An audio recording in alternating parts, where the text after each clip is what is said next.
5 hosts, 4 divisions, all battling it out for the Holy Grail of the American Hockey League, the Calder Cup.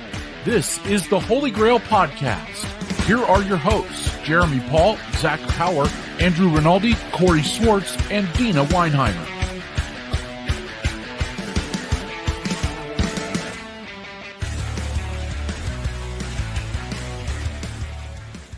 Hello once again, and welcome to episode 47 of Field Pass Hockey's American Hockey League podcast, the Holy GrAHL. Today is December 22nd, if you're listening to this on the day that this is dropping, and we are here to give you a recap of the last, this week it's going to be the last calendar year in American Hockey League action. But, in today's show, we are going to cover just a little bit of news, and then we're just going to have a little bit of fun as we look back into the year it was. If you're watching on YouTube, you kind of see I'm in Chili's. If you're an Office fan, you know what that means. Yes, we have our own take on the Dundies with the GrAHLies. More on that here in a little bit. But first, our introductory question. So, Andrew, Corey, if you could get any hockey-related gift for the holidays this year, what is at the top of your list? Well, so I'm Andrew Rinaldi. I'm the beat writer for the Chicago Wolves and Grand Rapids Griffins here on the Holy GrAHL. And, man, my first thought goes to a couple of Stanley Cup Finals tickets. I saw what they were going for over at over in Colorado, and I was planning on an impromptu visit, and it's a little bit out of my price range. So if Santa could come up with a couple of those, I'd be pretty happy, and my wallet would be very happy too. Yeah, so I'm Corey Swartz. I'm the beat writer for the Hershey Bears here, and I have to go with it. This is a recency bias because we're recording this on December 20th. Yesterday was the 19th, and I wanted Nathan Walker St. Louis Blues jersey. All right. I ordered the next best thing with a shirtsy, but I have to go with my boy. He scored a goal, his first of the season yesterday, and the Blues win. So I got to give a shout out to him. But more importantly for it, it has to be an Adidas jersey for it. I will not take any of the Fanatics stuff. It looks poor in person, in my opinion. If you have one and you like it, that's totally fine. But it's just, I've seen those in stores and I've seen the Adidas ones in person. It's no question. They're expensive. Don't get me wrong. More expensive than, and the trade-off is a little bit more than the old Reebok replica ones used to be. But it would have to be one of those ones. I don't think I could settle for a Fanatics one. And I'm Deana Weinheimer. I'm one of the managing editors and I guess AHL correspondent here at Field Pass Hockey. And I'm kind of going to follow up with what Corey said about a jersey, but literally any AHL jersey. I do not have any in my collection yet. Mine are all NHL jerseys. So I'd like to get that collection going. So Santa, if you're listening, just literally any jersey would be fine by me. Okay, we're going to go ahead and kind of look into our weekly news recap, and we have a trade to talk about. Not just any trade, but a three-way trade. So the Florida Panthers, Anaheim Ducks, and Detroit Red Wings were a little busy right before the holiday season, kind of getting their last-minute shopping in with a couple players going a couple different directions. So we'll start Givani Smith, the big bruising forward down there for the Griffins all year. He's been shipped off into to Florida.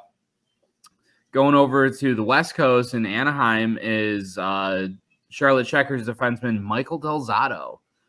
And then over in Detroit, Danny O'Regan is coming from the San Diego Gulls to go join the Griffins there. So, yeah, if you heard a lot of those names, a lot of familiar with fans here in the AHL, probably not going to be a whole lot of NHL time with some of these guys. Maybe MDZ gets some time up there in Anaheim because, I mean, they really kind of need some help there. But, yeah, I guess there's a couple names shifting along, couple roster changes, again, right before the holiday freeze. And it's a little bittersweet especially for a guy covering the Griffins to see Givani Smith go. I mean, he brought, especially you watch on Wednesday, Red Wings fans got to saw their entire team just get bullied by big old Ryan Reeves in the Minnesota Wild. But, Giovanni was a guy who had ample opportunities to kind of crack into the Wings lineup, and it just, he couldn't find any time to stick. And I felt like a scenario change was going to be right for him. And I think it ended up, it's gonna do good. It's gonna do good for him in his NHL career for sure. And he can also kind of stop giving so many power play opportunities to the other team. So maybe this is gonna be a win-win for everyone. It's definitely a little unusual that you see the three-way trades anymore. I mean, it seems to be a rarity in the NHL and AHL. Involving a few different teams. What I'm finding interesting is the trade for the Charlotte Checkers. I wonder if that really has more to do with their parent team than the AHL team. It would lean that way a little bit in my book there, but it's kind of interesting because a lot of these teams that are involved in these trades are teams that are kind of on the outside looking in right now. Florida, Anaheim, Detroit, some of those teams a little bit more than others, of course. But, it's kind of interesting because a lot of those pieces are, bubble NHL, shouldn't be pieces. They're kind of looking at new homes here, new opportunities really here too. I mean, we haven't seen Michael Del Zotto really get a chance up in the NHL with the Panthers just yet. Maybe he's going to get that in Anaheim with their collection of players they've taken off of waivers from everybody else. There's just a lot of potential there, and it just kind of intrigues me a little bit because it feels like it's a lot of equal players and similar kinds of situations and footing all getting swapped around. And it's kind of interesting because if you're an AHL team, I say it's kind of hard to see how those chips fall at this point. Does it force a guy to come down or a guy to go up? Will you have those guys or will you won't? It's kind of a interesting footing to be on to be those teams for sure. Well, according to Eric Stevens, who covers the Ducks and the Los Angeles Kings too for The Athletic, he is reporting that Michael Del Zotto will be reporting to San Diego. And interestingly enough, this is Michael Del Zotto's third time in that organization in under 4 years. So it's a player that they know quite well. But how this whole trade came about, I have no idea. It's just an ultra rare three-way deal. Mm-hmm. I mean, that's rare at the NHL level, let alone, with AHL, basically bubble players. So Del Zotto's been around for so long. I thought he was in his late 30s. He's 32. Oh, geez. Wow. I still think of him from his days with the Flyers back in and that's been more than half a decade at this point, I think. Mm-hmm. It's like you said, you just think he's a lot older, and he's really not. He really isn't. Right. And so, I think coming into an Anaheim squad that I kind of really could use, especially with the loss of Getzlaf, could use kind of a veteran presence. I wouldn't put it past him that give him some time down there in San Diego and he could eventually maybe make his way up. It feels like something that, Florida kind of felt like they were trying to do a player right, to maybe not be the happiest with this situation in Charlotte. And obviously he's comfortable in that organization because, here we go. The third time's the charm. And hey, hopefully it works out for him. Hopefully he can get the opportunities to succeed because San Diego is kind of a tough go at the moment. I mean, and this isn't even like a cap thing because they all were at that league minimum $750K. So it wasn't even like a cap space move or anything like that. But I will say all of the memes on Twitter and about Michael Del Zotto being a Red Wings legend and how they're going to miss seeing him with the winged wheel and all that. Anytime that kind of thing happens where a player is immediately flipped and those memes come up, I love it. Please keep that going, guys. I love it. There you go. That could be my jersey idea for Christmas. A Michael Del Zotto Red Wing jersey. Yeah. Get right on that. I have it on good authority that he is at least an awesome DJ in the locker room. So, definitely a story to keep an eye on, see if that kind of sparks life into these teams or into these players. So, all right, we're just going to keep right on trucking along. And we do have an update on our Wheel of Fate. All right, so if you remember last week, we had a re-roll-a-thon here on the Holy Grail with our Wheel of Fate teams. And wouldn't you know, it actually worked. So I had 2 re-rolls. I rolled for a defenseman and my goaltender. Sorry, Andrew, but I had to get rid of my Grand Rapids goaltender. Yeah, UC wasn't the best. And that moved me up from last place to 3rd place. And there's just been some jockeying here. So latest standings as of about 9:00 Eastern on Monday, the December 19th. Corey is still in the lead, surprise, surprise, with 501.5 points. So he's the first player to reach that 500 mark. In second is Zach with 472 points. I'm in third with 461.25. Andrew, 440.25. And Jeremy bringing up the rear with 409.5 points. But since Andrew wasn't here last week, he has now decided that he wants a re-roll. And while I pull up our wheel, maybe he can tell you just a little bit about that decision. Yeah, it's gonna have to be for Ville Heinola, and it's not for any lack of production. I mean, the defender over there in Manitoba has only put up 6 assists in his last 4 games. Only problem is that since November 13th, he's played in 2 games for the Moose, and now he's up there taking power play role with the Winnipeg Jets. Same building, different team. Unless those points apply to this level as well, I'm gonna have to take a spin on the wheel because my guy that I was expecting to power play quarterback my squad is not there anymore. So you are doing a complimentary re-roll then? Yeah, sounds like okay. It's a call-up roll. All right. Any team you're looking for potentially? Not Hartford or Lehigh Valley, please. I would like Okay. to at least diversify my crop. I get it. All right. Let's give this a spin. Not San Diego. Bridgeport. Okay. All right. Well, let me. Not the most familiar, so got some solid options there, I think. Yeah, I think so. There we go. We got former Griffin All-Star Jens Cholowski, who hasn't scored a goal yet. Good for him. Hershey Bears legend Dennis Cholowski. They actually had a jersey of his that was never used that you could have bought at the Hershey Bears Authentic sale a couple of weeks back. Oh yeah. And I was thinking to myself, like, that's one they definitely prepared in the event that he cleared waivers and joined the Bears. I was surprised they had one like that there, to be honest with you. They had some interesting little gems there. Yeah. Andrew, I just realized with this move, your entire team is Atlantic Division. Yeah, I love doing these re-rolls and getting teams that I already have. I already have Chris Terry. I doubled up Louis Belpedio, Cal O'Reilly, had CJ Smith and Louis Domingue. Well, you could use one of your 5 and go ahead and just roll again and pray for a better outcome.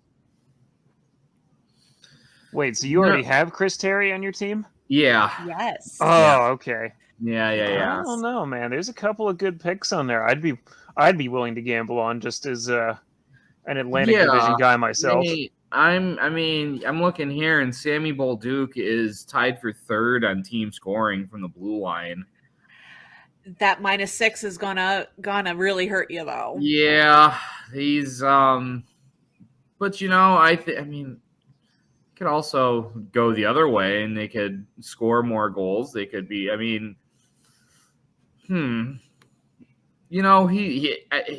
He's kind of an outlier. There's not a whole lot of other big minuses on that squad. You know what? We're just gonna make things interesting, and we will roll the dice. It's nothing against Sammy Bolduc, but I Okay. want to keep it interesting, So and we're gonna hope do I don't get like San Diego. a double reroll. This is a first. It's the Holy first. GrAHL first. Milestone alert if I wasn't busy doing something else. So, okay, let's see. Can we get out of the Atlantic Division for Andrew? Let's go wheel. Here comes Wilkes-Barre, Chicago. Okay, well there goes that plus minus. Sorry. At No, least I you know mean the it is team. what it is. And now that I'm here, we're gonna have to. Well, I like Anthony Honka's skill set. I don't like that he's minus 14. I like the sturdiness of Max Lajoie. I don't like that he's minus 11. So I'm going to go with Willie Lagesson. And hopefully that now that they have Ryan Suzuki and, maybe a little bit of momentum after coming out with a couple wins and they're actually like on a win streak now, like, hey, maybe the squad's gonna turn the old ship around here. That is a smart move. And just looking at the points between Honka and Lagesson, Honka's got 11 points, Lagesson's got 8 points, but that plus minus, a minus 14 versus a plus 7. Yeah, even though Honka's got a power play goal, with the way our fantasy lineup is set, that 14's going to hurt a bit. So in my mind, good decision, Andrew.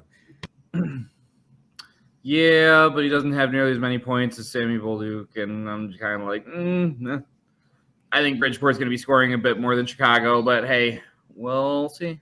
We'll see. He'll be snapping some outlet passes to Ryan Suzuki now, so maybe it's different. I know this is a little bit of a depth choice, a little bit on Bridgeport. I was just looking over their stats, and one of the guys, I remember him mainly just because he seemed to score a couple of goals against the Bears earlier this season, but Vincent Svaney, I hope I'm saying that right, from Bridgeport, he's a rookie. I think he would have been a good depth choice, honestly. He's only got 12 points, but he's plus 7. I think that's one of the top marks next to Parker Wotherspoon on defense there. Mm-hmm. I really liked him when I saw him. He seemed to have a nose for some offense there. I mean, only 12 points and he's a rookie, so I mean, there's definitely some room to grow there, certainly. But that was kind of one where I was like, man, I wish I could have thought to recommend that in time for you, honestly. Well, I kind of like having a guy who's from the beat. It gives me another reason to hope for success for these guys, and at least something that's been better than what they've been giving me so far for the first couple months of the season. So I like the diversity of the teams. I hate having doubles here and there. It's like my fantasy hockey teams. If I have too many teams on one side, I need to make a move.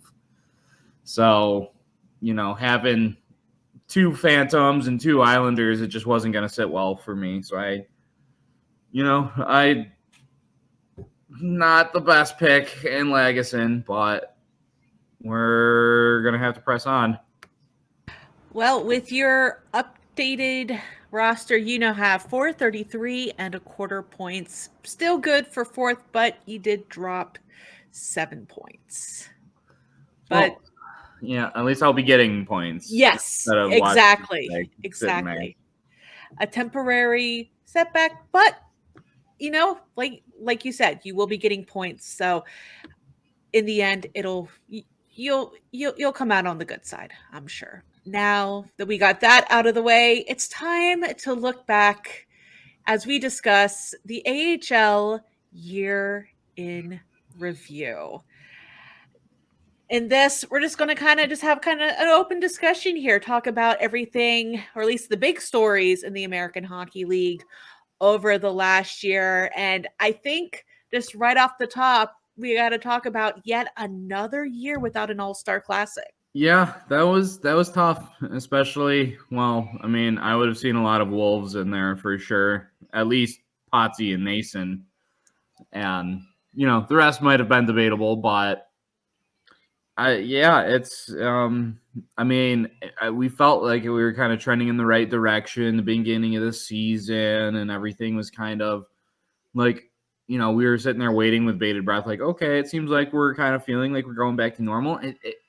It wasn't that long ago, but it feels like it was years ago when those waves of COVID cases came through at the end of 21 and at the beginning of 22.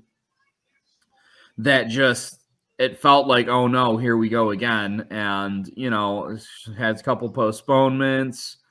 The Wolves really struggled early on there, but the league managed to kind of go through that.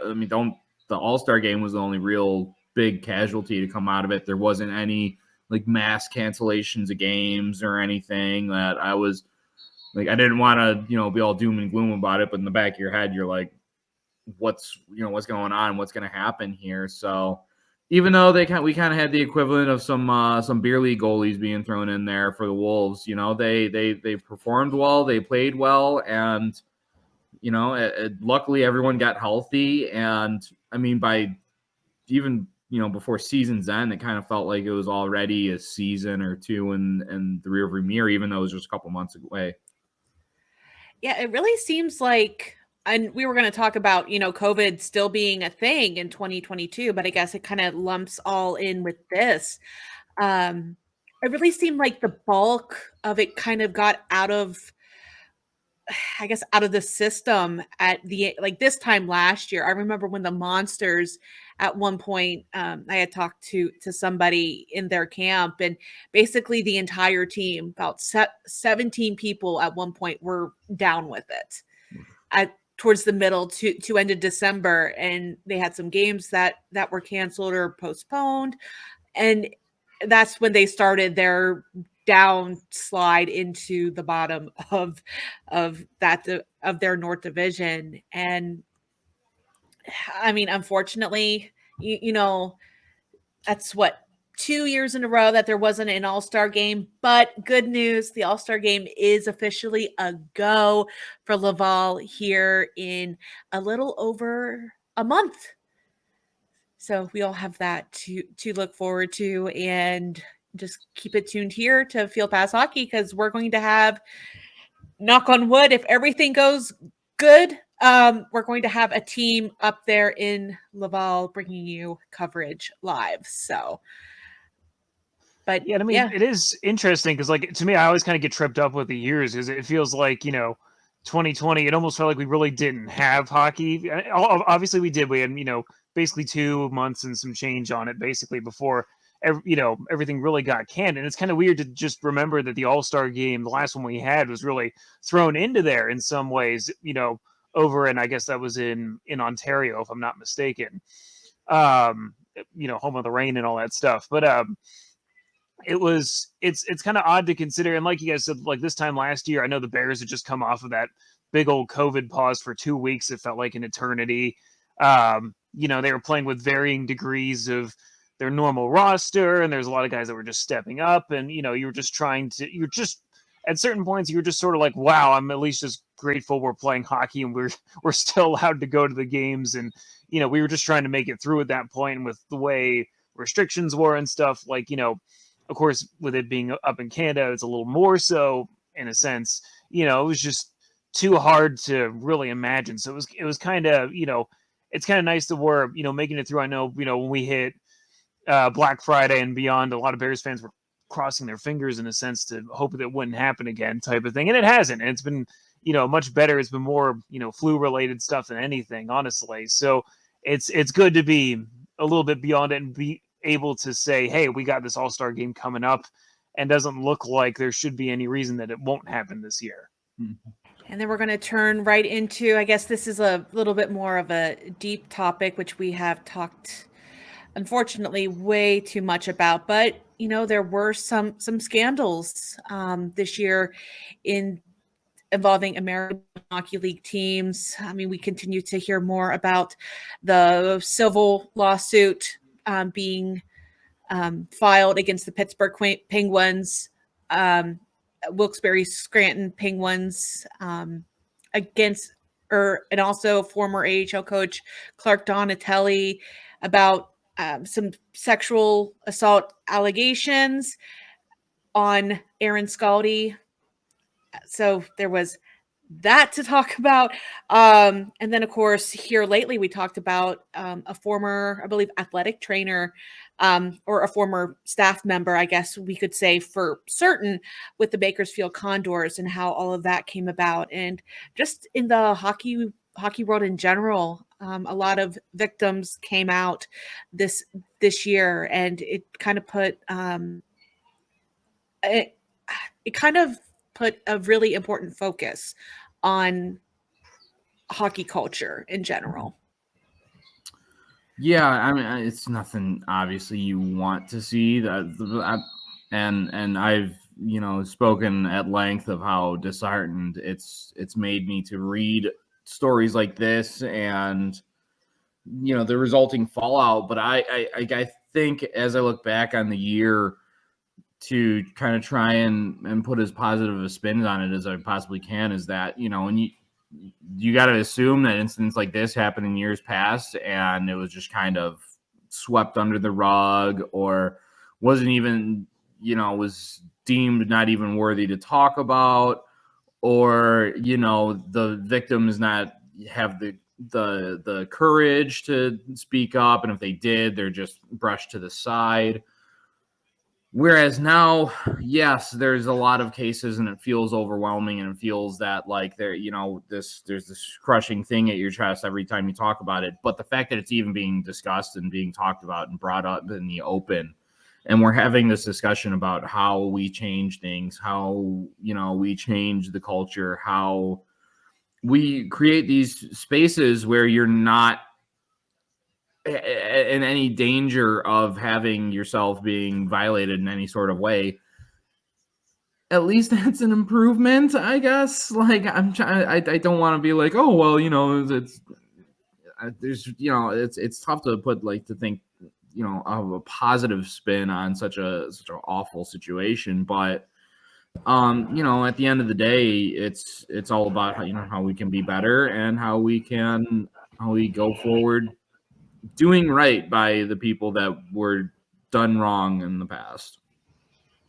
Yeah, and you talked a little bit about it with changing culture and attitudes and stuff. And I do believe that it's hopefully a case where it's happening more than where it's not happening. But there's a lot of repercussions that come from these things now. You see a lot of people being challenged, and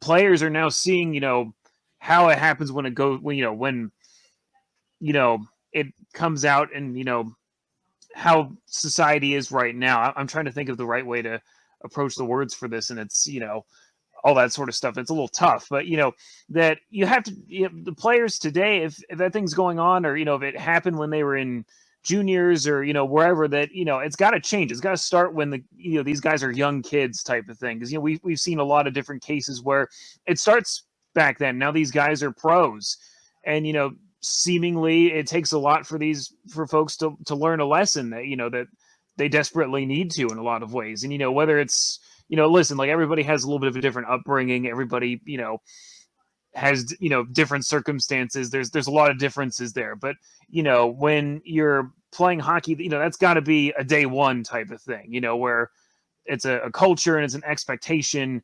And we've seen instances like you mentioned earlier about coaches, where coaches have been taking the brunt of it in a sense, and where you find out where just basically you're finding different areas where different people are getting caught, so to speak. It's up and down the lineup, so to speak, with or from an organizational perspective. And it really has to start with those guys, and it has to work its way down, right? Like, it's got to be like a top to bottom thing where everybody's buying in, everybody understands it too. So I think that although there's been, like Andrew said, to try to look at it in a positive way, hopefully it's trending in a better direction. But every time you see an instance like that in Wilkes-Barre, or some of the more recent ones we talked about, is disheartening and is frustrating, as both a fan of hockey and a fan of sports in general. This sort of stuff still happens and you still find out about it. If nothing else, it's giving people hopefully the confidence and the power to speak up, not only as a victim, but if they are seeing something or if they hear something. And that way, hopefully that's also empowering organizations, whether it's leagues or just teams or even just coaches, to make changes within their own organization, within their own players, to hold them accountable and to teach them how to approach different situations and just be good people. Okay. Exactly. That's kind of the end of the day story for it, is that, the stereotype with hockey players tends to be that, they're real quiet, they're real, they're not the loudest people in the world type of thing. But the fact is, a lot of these things, happen kind of quietly too. You've seen a lot of different instances of that same thing. So it's really got to be, for, again, it's just got to be a top to bottom change that needs to happen. And it needs to, I think some of these junior, leagues and areas, hopefully they can play a role in that too, because that's where a lot of these, players really get shaped when they're coming up too, is, and it's a big responsibility. I get it. You're thrust into a role where you're suddenly taken from not taken, but, you leave your family at a, an age where I know I certainly wouldn't have been very comfortable leaving home and, really thrust into a, the professional spotlight, so to speak, pretty early on. So it's like you said, I think it's got to start at the top, and it's got to, be a thorough change too. I think thorough is the big thing too. And then next on our list of the year in review, this happened pretty early on in the year. On January 31st, the American Hockey League announced the passing of one of its greatest players, literally of all time, in Mike Nikoluk, one of the most talented playmakers to ever skate in the league. He was one of the most productive points getters, 50 years after his retirement at that time. I'm not sure if this still stands, but he still ranked third on the league's all-time list. Again, 50 years after he retired, he was still third with 668 assists, sixth with 881 points, and fifth with 1,069 games played. And then he was a member of the second class of inductees into the American Hockey League Hall of Fame back in 2007. There's not too much more that you can say about Mike Nikoluk other than he's, a Hershey Bears legend for, Yep. a number of reasons. He's synonymous with the Bears. I mean, he just absolutely, like, his number 8's in the rafters at Hershey, and that's a hard honor to earn. I mean, we're seeing it with Chris Bork's number going up there, pretty early on next year when the calendar year starts off there. But, that's a tough honor to earn in Hershey. I mean, there's really, for as storied of a franchise as they are, like, there's not a lot of banners up in the rafters at Giants Center. And so for his to be up there, is awesome. Absolutely awesome. He spent 14 years of his time in Hershey. And, again, for the Bears, to me, it's just one of the things where, 85 years, there's a lot of stuff with the Bears, right? Like, there's just so much there. And, the fact that, kind of keep coming back to him in so many ways is just, it's hard to put into words. Honestly, obviously, it was way before my time. I never got to watch him play in his prime or anything like that. But, the records and the stats and all that, it speaks for itself in a lot of ways. And, it was a tremendous loss. You could feel it. It was at the Giants Center when they had the ceremony for him and stuff like that. Like, it was a pretty tough moment, honestly. I feel like Corey's way more qualified to speak on him than I am, so I'm just gonna defer to everything he said and just ditto it. Yeah, and I mean, he showed up in the playoffs too. I mean, 112 career AHL games in the playoffs with 78 points. I mean, talk about a producer. But he was on that inaugural Rochester Americans team in 1956-57, followed that up with another season with the Americans, and then from 1958-59 all the way to 1971-72 with that Hershey Bears team out in Pennsylvania. And yeah, just what a legend, what a loss. And our hearts still continue to go to all of his friends, family, and everybody associated with the Bears that had the chance to be with him in his prime. So we're going to just kind of shift gears again, and we're going to talk about the Chicago Wolves going in a matter of a few months from the highest of highs as I almost said Stanley Cup. Wow, I have NHL on the brain right now. I'm following a couple of games right now, but the Calder Cup champion Chicago Wolves to now not looking like a repeat there. Just a lot going on out in Rosemont. Yeah, I mean, at the onset of 2022 was, it was all Wolves all over the place, and they, dominated through the Central Division on the way to the top, number 1 seed. They ran roughshod through the playoffs. They lost a single game in regulation throughout the whole postseason. And I mean, it was the perfect storm. They had all your veteran leaders that you could ask for with Podorowski, and then you had NHL vets and Steph Nason and Josh Levo, Alex Lyon. I mean, it was, and then you infused those vets with a core of just talented young players like Jack Drury and Jamison Reese and Vasily Ponomarev. It was a lot of fun to be on the beat last season for sure, but that's just the nature of this league, is that, with success, there comes a price to pay afterwards. I mean, every NHL roster is going to be like, well, we want a guy like Potts in our system. We're going to take him here in the offseason. Levo's like, I want my shot at the NHL. St. Louis is going to give me a good look here. I'm going to go ahead there. Steph Nason signs a new deal with Carolina, makes the Hurricanes. Jalen Chatfield makes the Hurricanes. Jack Drury started in Chicago, now on the Hurricanes. Pyotr Kochetkov was huge. I think he lost a single game in regulation all season last year. Granted, he spent a lot of time up there with Carolina, but he was an absolute monster in this league from day one. He set the tone, and when he took a hit from Iowa and got up barking at the entire bench in a language that he didn't even understand. And that was probably my favorite part about the whole thing. But he's been, I mean, we've seen what he's doing up there in Carolina. He's already getting discussions in the Calder voting. So if you ever have to wonder what he brings to the table, there you go.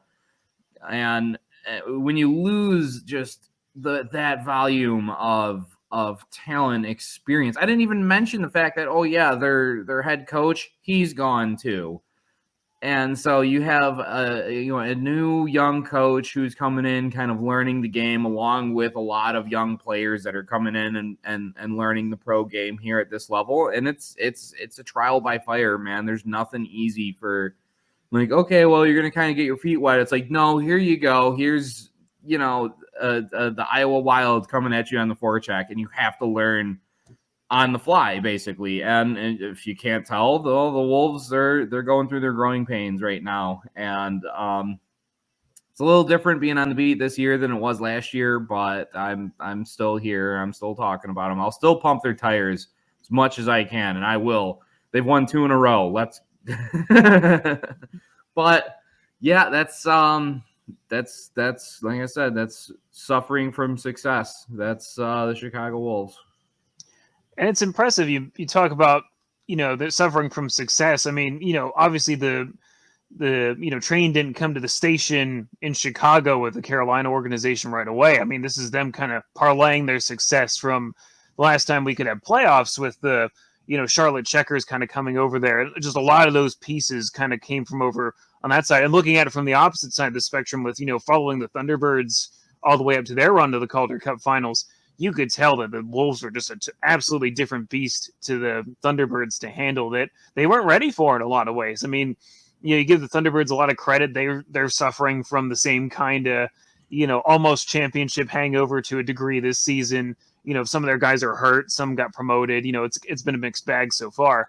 But, you could just tell that, after all the success, even after, riding the high of beating the, high-flying Laval Rocket in 7 games, that not that they hit a wall, because, they came out and they won the first game, but, you could just tell that as that series went on, they just couldn't contend with them the same way. It was hard to watch as a, guy who was suddenly thrust in being a Thunderbirds diehard all of a sudden there too, for sure, to, to see that and kind of have that realization partway through the series, this may be too big of a hurdle. And it just, like you said, they were just massively impressive that postseason.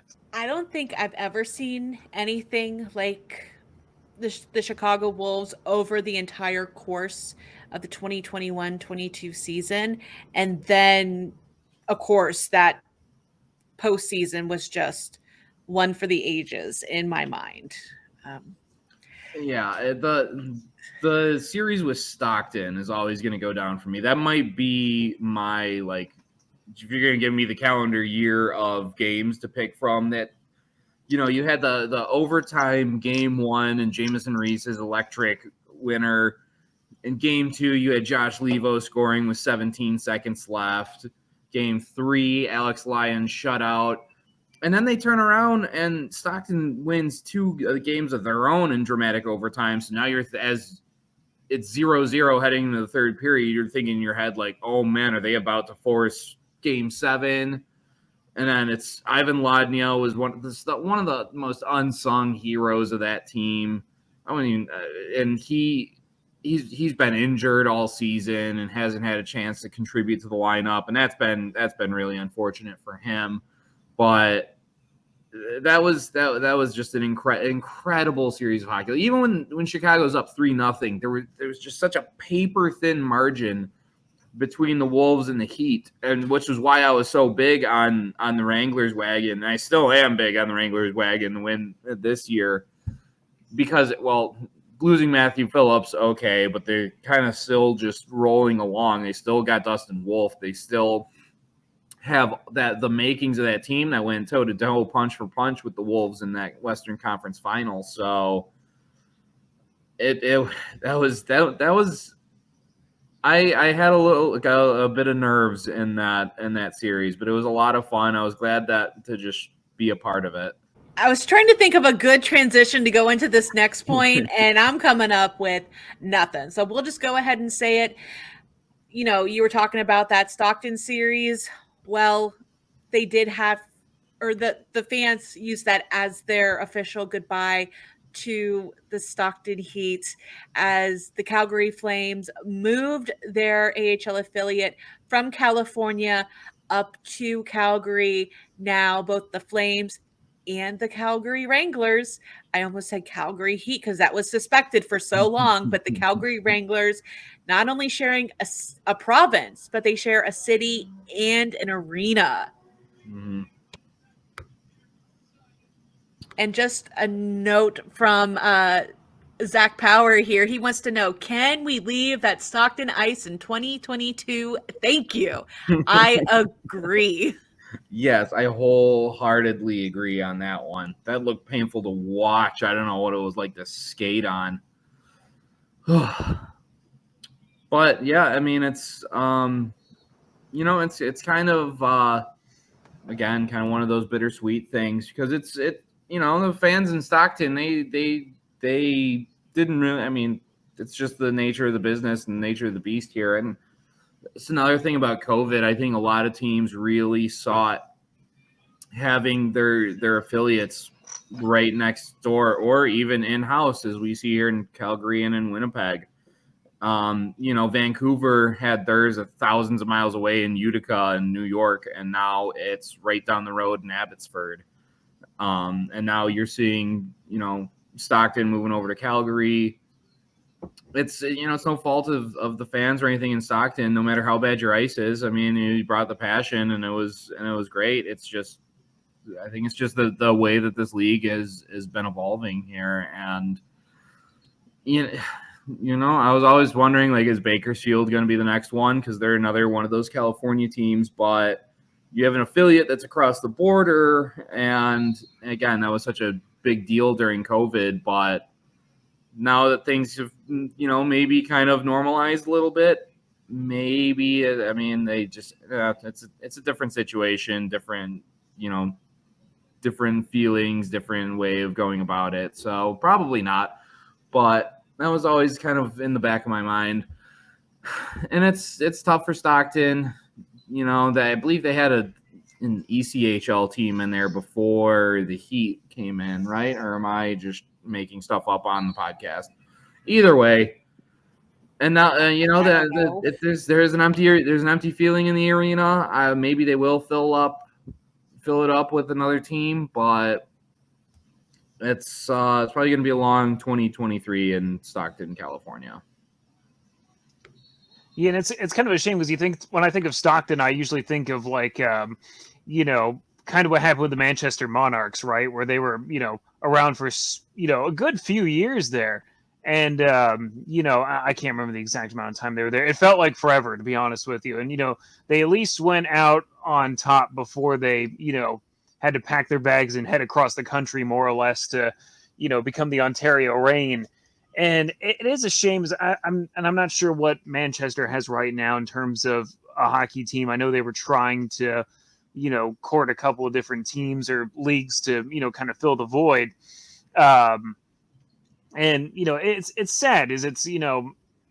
Whenever I think of like the AHL, like especially in my early days, I always think of like some of the old teams that aren't around anymore, like Manchester, like Binghamton, like the Albany River Rats, and some of the teams that we've lost along the way that are, certainly some memorable franchises. I'm all for teams having, more unique names rather than just being, we all know these Sound Tigers to the Islanders renaming change that nobody really wants to go by, I think, when they play still getting used to it to a certain degree there too, in a lot of ways. But, and I'm kind of off topic a little bit here, but, you kind of feel for the fans of Stockton. They got at least one really good playoff run out of the deal. I know their attendance figures were not anything to be amazed by, certainly, but it's getting to even as far as the conference finals is special. There's I say that as Bears fan, where we've basically going on 7 years between trips to the Calder Cup finals, or really even beyond the second round in a sense. But it just kind of goes to show how hard it is really to get to that point. So I feel for their fans. I'm glad they got one good playoff run, but like with the ice, I just don't think it was meant to be, honestly. Well, California is definitely not hurting for hockey right now, because with the departure of Stockton, they gained a new team in the Coachella Valley Firebirds after so much planning and teasers and everything. It was a busy year for Coachella Valley as they went from Palm Springs to be announced to, again, the Coachella Valley Firebirds, making so many moves over the summer, naming their first head coach and Dan Bilesma, naming their assistant coaches, which we had Jessica Campbell on earlier on this season. So if you want to check that out, I'll leave a card up in this corner so you can go check out that episode. There's from announcing jerseys to frantically trying to finish their arena, which they finally got to play a game in their home arena this past weekend. It was a busy year for that organization, and the AHL officially welcomed them, and the team not doing too shabby so far. Don't forget that awful promotion they did before the home opener where they mimicked Russell Wilson's cringy his little cheer where he says he does it. I can't even do his voice because it's so like I don't know this. That Broncos country. That's Rod.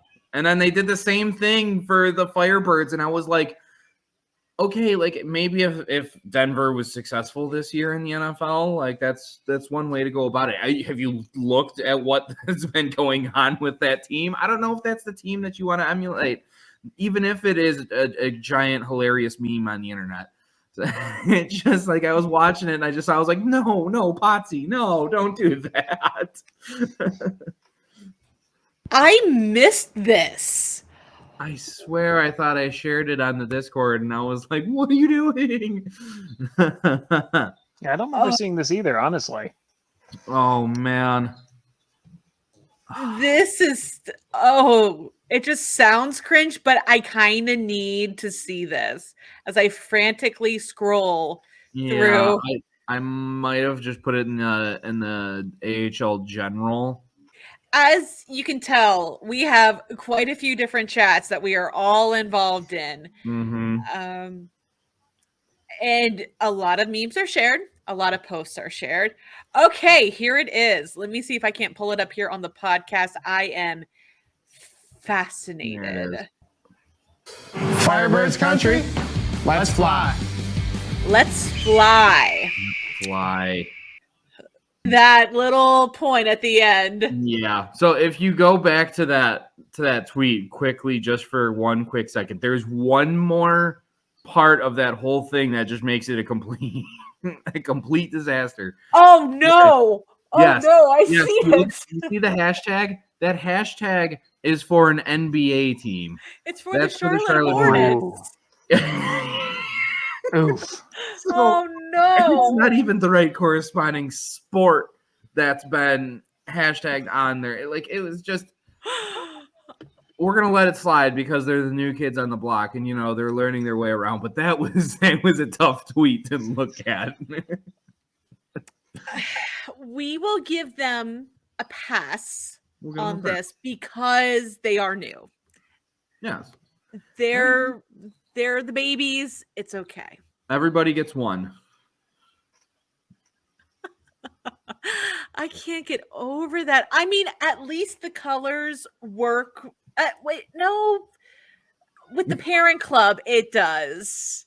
You know, if you think about the Charlotte Hornets and then like the colors with the Seattle Kraken, it does. But oh gosh, who approved that? Oh, that's just it was doomed from the start. As soon as you're like, let's try and be like Russell, it was doomed from the start.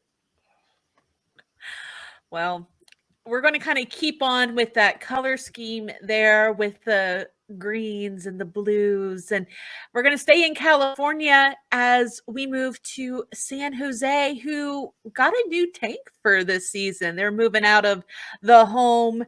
What is that? The SAP Center, where their parent club, the San Jose Sharks, played. And they are now in what is described as the crown jewel of a new development there in Silicon Valley in San Jose.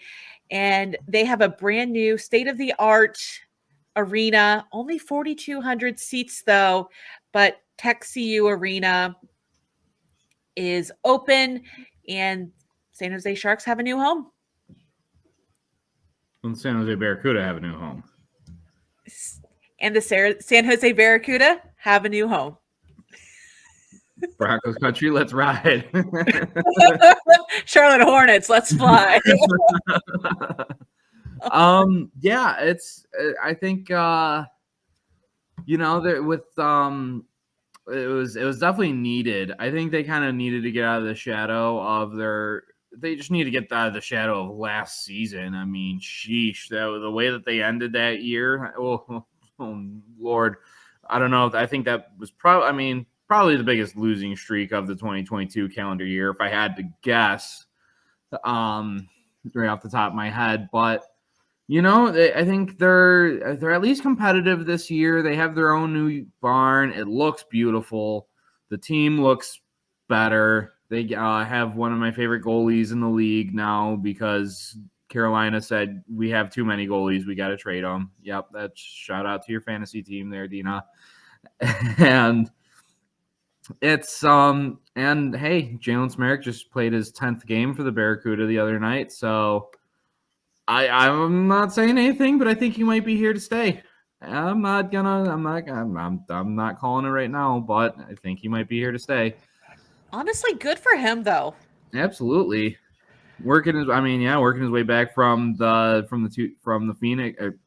I guess it was Phoenix when he started there, so I wouldn't be totally remiss when I say the Phoenix organization, but the Arizona Coyotes organization. And now hopefully getting working his way through the coast and now getting a full-time gig there in the A. We like to see it.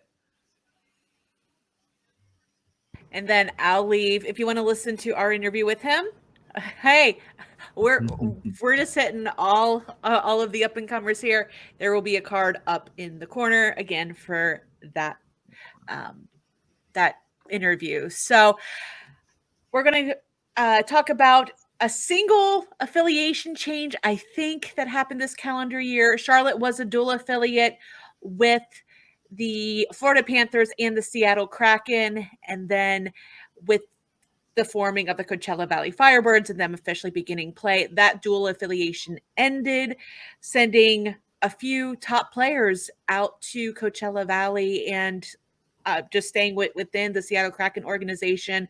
They also lost one of the assistant coaches in Dan Bilesma, which we already said he became the first head coach of the Coachella Valley Firebirds.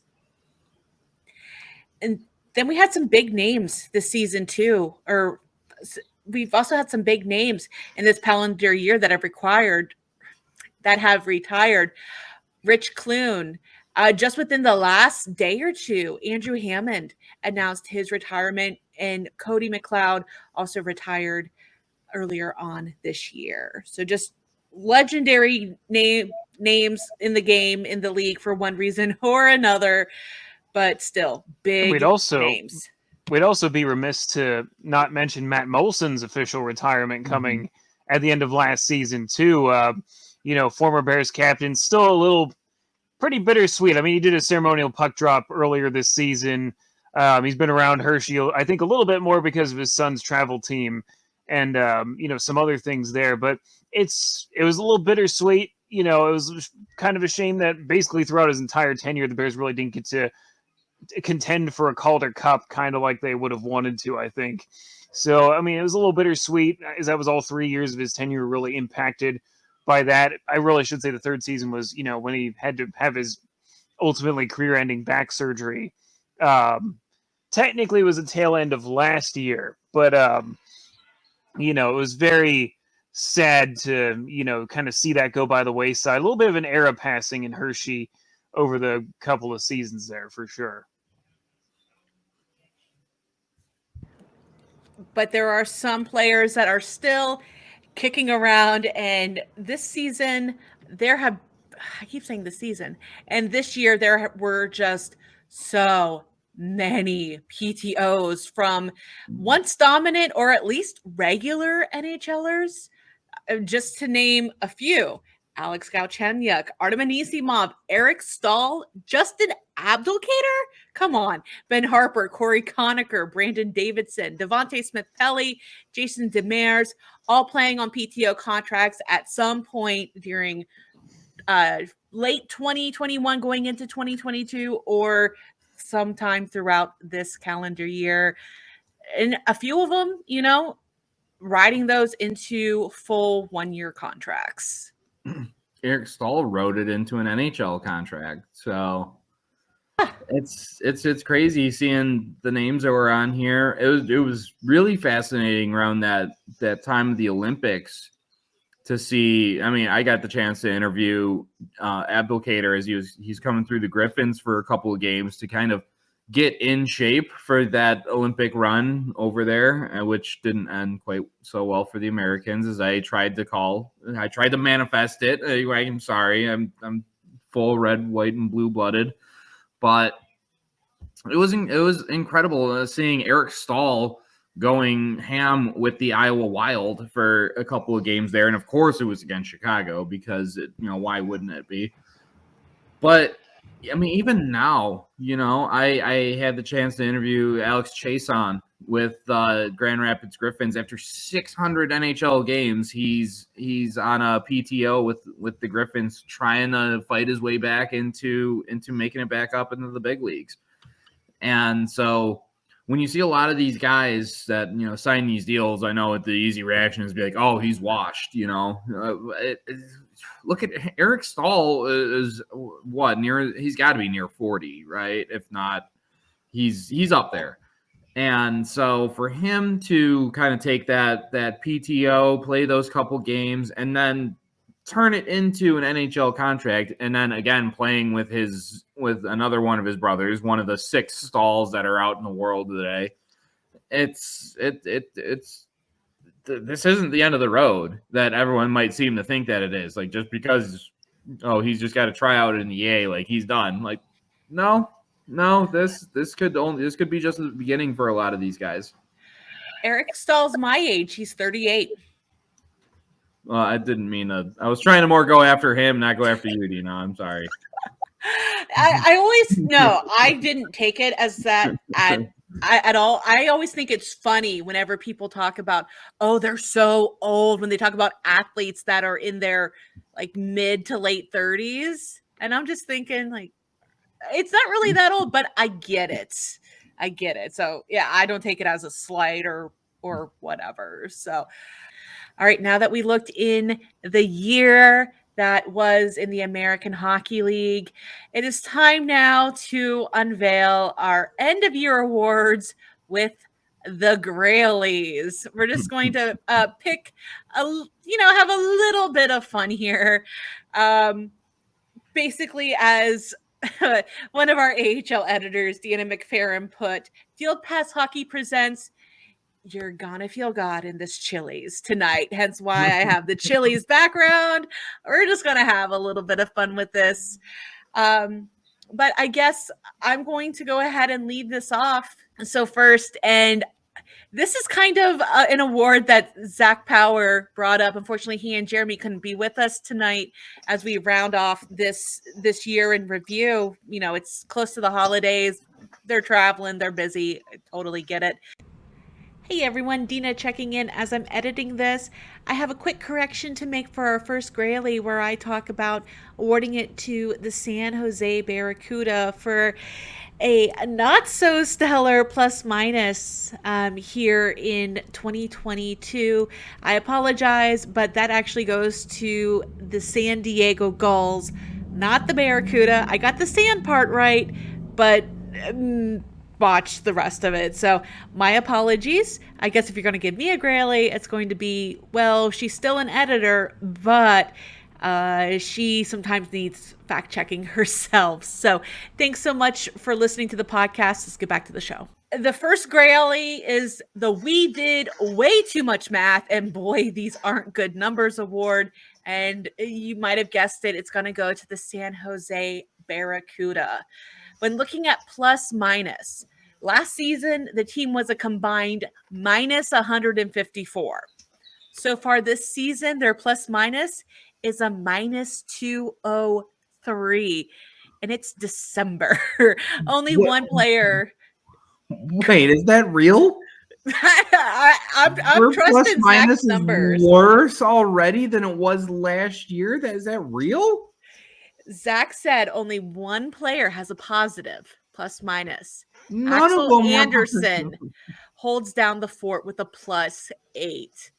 I had to do way too much math to get the numbers from last year. It kind of annoyed me. So hence we did way too much math, and boy, these aren't good numbers award. Just ouch. Oh my God. See, some people say that plus minus is a meaningless stat. This is one of those situations where it is very meaningful and not in a good way. Yeah, it says a lot. Last year, that can't be right for last year's. Okay, wait. Team was combined minus 154. That can't be right because I got 3 guys that already. Joachim Blichfeld was minus 47, tied with Artemi Nyazev. Don't tell me I did bad math. Plus, I spent way too much time on it. That's 2 guys, and they're already minus 94. Oof. Wait. Oof. Wait. I might have done bad math. Okay. I was doing that for too long does that to you. Way. There's no way. Okay, so it was worse than 154. Somebody was a 154. Unless someone was like a plus 160. I might have been accidentally looking at San Diego now that I'm looking at San Diego's numbers. Okay. I was Okay, gonna fine. say none of that made sense. We're going to double award this one now to the San Jose Barracuda and San Diego Gulls. I'll take that. There we go. Because San Diego is San Jose levels of last year's San Jose levels of awful this year. Yes. Okay. All right. We averted crisis. I about gave Andrew a heart attack. I'm so sorry. I'm just like, I'm not a math guy, but none of this is making sense. I'm not a math person, okay? That's the award I should get. I am forced to do way too much math as a managing editor, and I'm not a math person award. Not a math person award. Yep. And then I have one more, and it's the we swear these people are actual real people and they do actually play hockey award. That's going to go to the Cleveland Monsters. Just, poking a little bit of fun here. I mean, sure, every season, every organization has their fair share of call-ups, but none more so than the Cleveland Monsters. And some of these names, they just sound a little bit made up, but I know I'm assuring you they are real people here. So just today, Chad Yetman, Eric Daub, just rounding out the rest of the calendar year, Brendan Miller, Darian Hansen, Jake Thu, Evan Moisey, Brandon Hawkins, Chris Snell, Dallas Gerads. And that's just the ones that I could find on a super quick search of my email inbox, because apparently I never delete emails. But that's just, these are all PTOs. That just sounds like you're playing EA Dynasty, and like in 6 years, you're just reading off the top 10 draft list. Like those just all sound like EA created names. I refuse to believe that those people are real. I believe someone in Cleveland was just drafting people off the board and was like, "Yep, we're giving him a contract now." I mean, though, I forget which player, but I did read that one of them is from Lewis Center, Ohio, which isn't far from where I am on the west side of Columbus. You just kind of go around 270, head up to 23, and just go north a little bit, and you'll be in Lewis Center. So they're picking up someone close to home. But yeah, there's too many PTOs. I know I missed more. Like I said, just a super quick inbox thing. And Andrew, I swear these aren't made up people. But there you go. These are apparently real people. And I was channeling my inner Steve Dangle when I was doing this. Like the whole, if y'all watch the whole Teddy Bluger allowing goals to a guy with a made up name. Yeah, that was all going through my head as I was typing out this award. Okay, the next award we have here is they deliberately did this to make Zach mad award, which is the AHL, the Cleveland Monsters, and the Charlotte Checkers for a 12:31 start time on 12:31. Come on now. Zach, you are here in spirit. We are not doing this. That will forever be a thing. But yeah, you cannot tell me that was deliberate. And they've heard Zach's rants on the show. I feel like someone at the league office has to be listening. Are they doing it again? Do we know if they're doing it again? What's that? If they're having a game on 12:31, start at 12:31. Yeah, that's where this whole thing came about, because the Monsters and Checkers are playing at 12:31. No, it's this year, and you best believe I'm going to do my best to get to that game, and I'm going to sit there with my phone. We have to drop at 12:31, and I will be mad if it doesn't happen. You need to have a poster that says we are not doing this. I'll show up as a fan and I'll just raise it up. Put it in the glass for warm-ups. We are not doing this. Dear league, we are not doing this. Just put a picture of Zach underneath it that just says, "We are not doing this." It needs to be a shirt. That's all I'm saying. We have to get on that merch big time. Powers that be, if you're listening, let's do this. We are I'd doing wear one this every week. Yeah, that's one thing we would be doing is that because I would wear that for every single show. I'll have to. We've got to get on it. Just saying. Mm-hmm. So the next award we do have on here is the inanimate objects that made us laugh and cry, which is the Bic barbecue lighters and mayonnaise. We're flashing back to Zach trying to light a candle on the show and burning himself and wondering what the best remedy for it was and coming to mayonnaise. So it was an iconic moment from early on in the season. I believe that was in context to remembering the anniversary early on of the AHL app hack that would push the push notification debacle, I should call it, from a couple of years ago that I still have the screenshots of. I mean, it made us laugh. It made Zach cry a little bit, but for it to happen 2 seasons in a row, it deserved a GrAHLie. I feel like he's almost got to do that every year now, right? Yeah. just sacrifices the feeling in his finger for a couple hours. So do it for the team. When he comes down to the States later on in the season, we'll have more details on that as the time gets a little bit closer. You best believe I'm going to have to buy him, assuming he can take it back to Canada. I'll have to research that. One of those long-handled lighters. I don't think he'll be able to get it on a plane, but if not, I'll have it shipped to his house somehow. You could settle for some mayonnaise for it instead. I'll make some homemade mayonnaise. I actually know how to make that. So nice little gift. He'll come stay with me. It'll just be a thing of mayonnaise in his guest room. Mayonnaise sandwiches for lunch. It's got to happen. Oh yeah.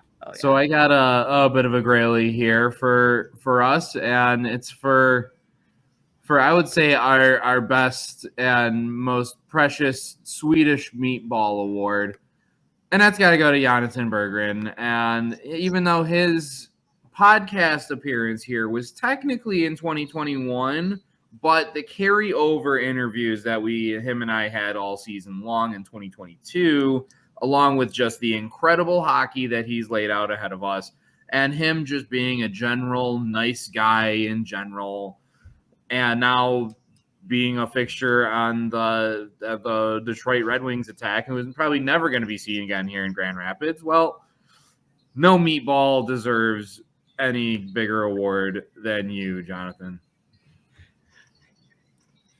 Here's your GrAHLie. And then we do have one. I guess we do have one more external GrAHLie, unless Andrew and Corey are holding out on me here. But it's the Golden Microphone Award, and that's going to go to all of our guests this year. And I apologize if I miss anybody, but we started off the year strong with Andrew Poldarowski, moved right on into Trey Fix-Wolanski. Andy Mealy and Aaron Ness took their time to come talk to us before they headed off to Beijing for the Olympics. Will Bitton, Sam Manasse, and Jack Drury all coming on during that Calder Cup Finals run. Jessica Campbell, Scott Housen, Thomas Bordeleau, Jalen Schmerich, Zach Fish, Mark Letestu, and Sam Wismer, along with multiple of our colleagues here at FPH. But you guys have really helped make our podcast so much fun to record here in 2022. And just great people, great interviews all around. So they get the Golden Microphone GrAHLie.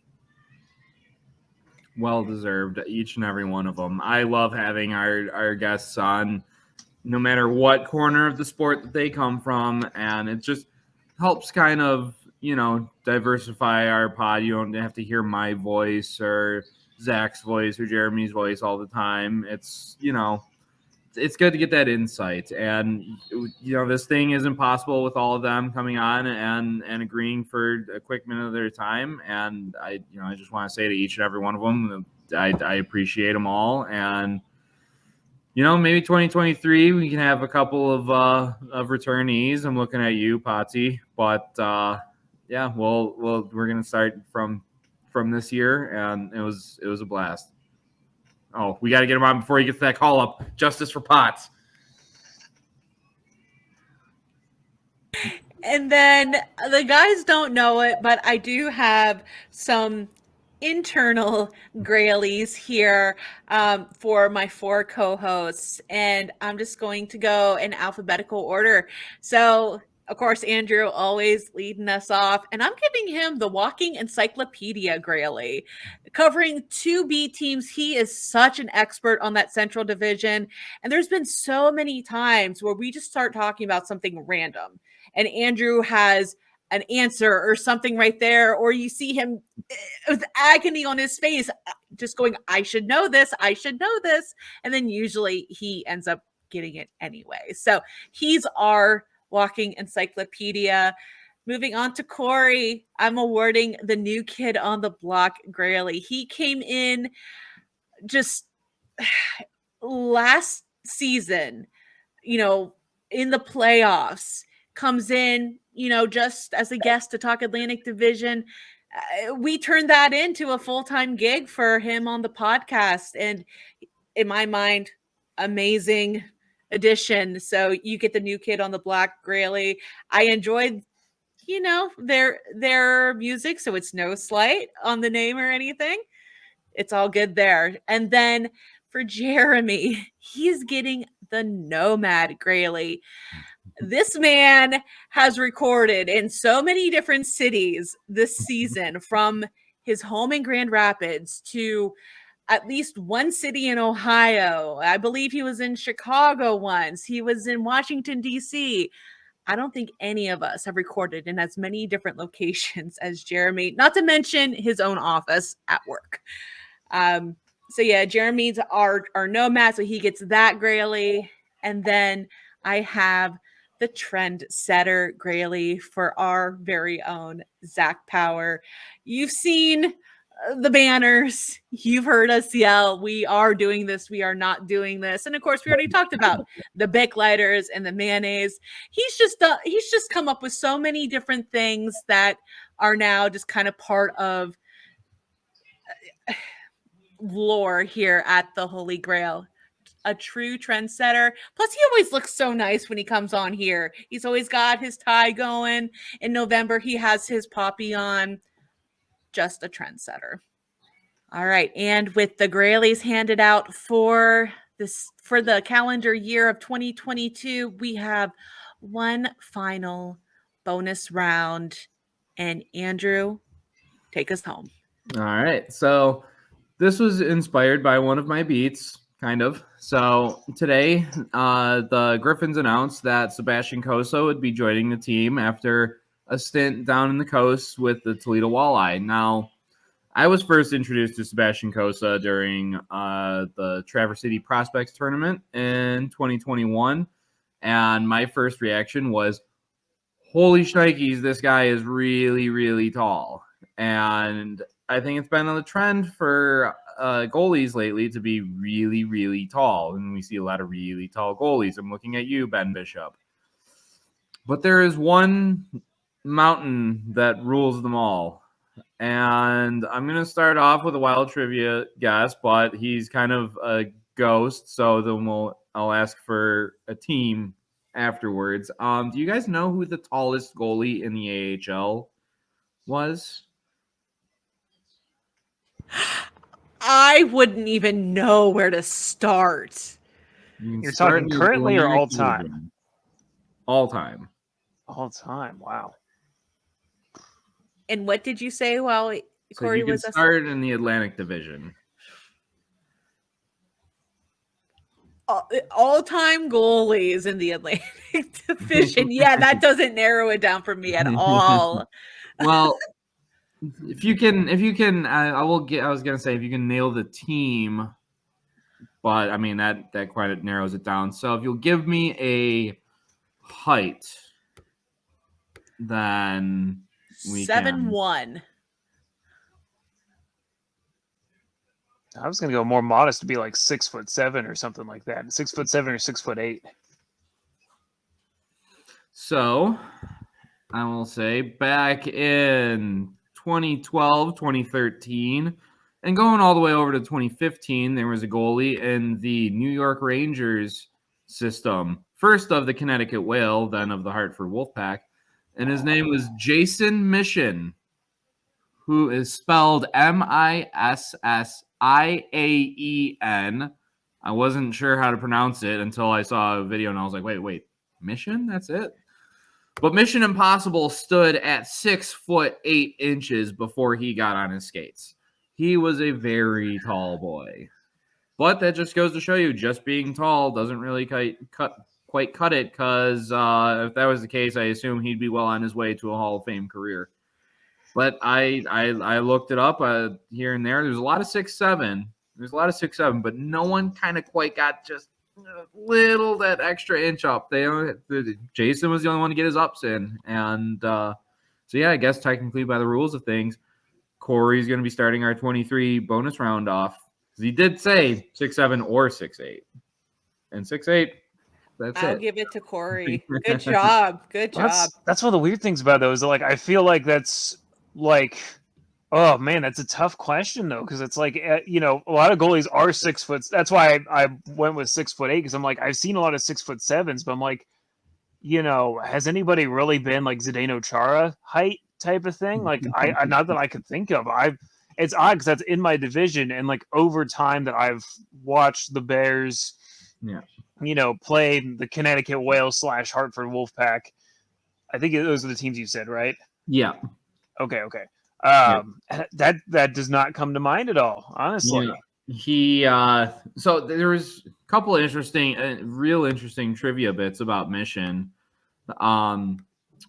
And so he played for the 25 games for the Whale in 12-13, and then 14 games with the Wolfpack in 14, and then just another 5 in 14-15. By that point, I think they kind of the experiment had kind of run its course at that point for the Rangers. But Mission played 4 seasons with the Peterborough Petes in juniors, and then he played a season in the Q. How is that legal? Is that allowed? How is that a thing? I don't know why or how or when. And I know when, but he played for the Peterborough Petes from 2006 into 2010, and then he played a season with I'm not French, so I'm not going to try and butcher the pronunciation, but GrAHL in 2010 and 2011.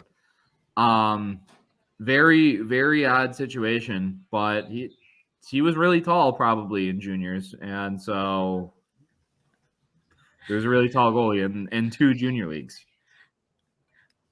I can't believe I said 7'1". What the heck? Like, Chara's not even 7'1". Come on. 7'1" with skates and blade protectors. On skates, honestly, you might have nailed it on skates, but unfortunately, the listing doesn't include skates. It does not include it. So it's on a technicality, you're going to have to be disqualified from that one. Well, Corey, you are rounding us out on a good note, and we will see what his bonus round is in the new year. And that's going to be it for the Holy GrAHL for 2022.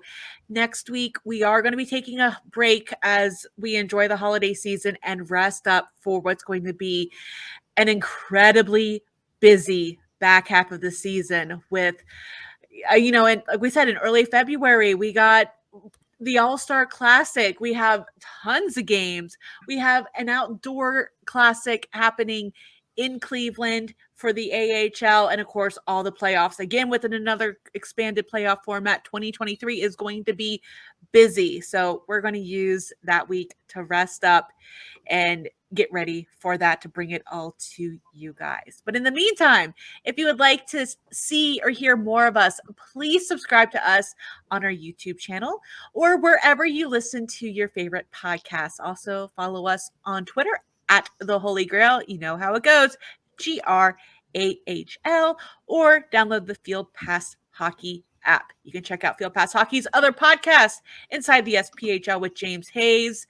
You have the Rolling Thunder podcast with Matthew Harding and Jason Mouse, all about the ECHL's Wichita Thunder, with interviews from some of the team's legendary players. That's bi-weekly on Field Pass Hockey. And then Syracuse Speaks with Alexander Ackerman, of course, Syracuse Crunch-centric podcast. And then coming back sometime next month in January, you have Monsters Musings with Jeremy Paul and myself.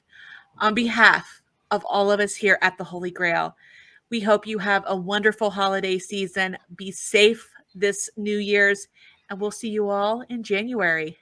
Bye. This has been the Holy GrAHL Podcast. Have a question or a topic suggestion? Hit us up on Twitter or drop us an email. For the latest news across the American Hockey League and the rest of minor league hockey, download the Field Pass Hockey app, now available in the Apple and Android app stores.